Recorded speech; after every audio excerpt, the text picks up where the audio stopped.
DPO Faisal Kamran की professional command में Bahawalpur police ने 40 लाख रुपए मालियत की मंशियात आइस को बैनुल सूबाई स्मगल करने की कोशिश नाकाम बना दी।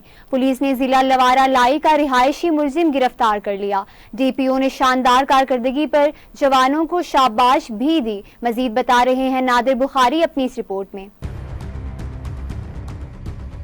District police officer Mohammad Faisal Kamran ने जिला भर में मंशियात के खिलाफ भरपूर मुहिम शुरू करवाई है, जिसके दौरान थाना सदर बहावलपुर पुलिस को मुखबरी हुई कि आइस की भारी खेप स्मगल की जा रही है। इतला मिलते ही पुलिस ने डीपीओ फैसल कामरान की हदायत पर एक मशकूक गाड़ी की तलाशी ली और गाड़ी में छुपाई हुई 1 किलो 200 ग्राम आइस बरामद कर ली और मुलजिम रियाज खान को गिरफ्तार कर लिया। डीपीओ फैसल कामरान ने मंशियात पकड़ने पर बहावलपुर पुलिस को शाबाश देते हुए कहा कि गिरफ्तार मुलजिम से तशवीश करके उसके सहूलतकारों को भी गिरफ्तार किया जाए, जिनकी सहूलतकारी से इसमें की मंशियात को जनूबी पंजाब में फरोख्त होना था। समाजी हलकों ने मंशियात पकड़ने के इस बड़े इकदाम पर डीपीओ फैसल कामरान की कारकर्दगी को सराहा है। जराये के मुताबिक आर्मी मार्केट में पकड़ी जाने वाली मंशियात आइस की कीमत 40 लाख रुपए से ज्यादा बताई जाती है।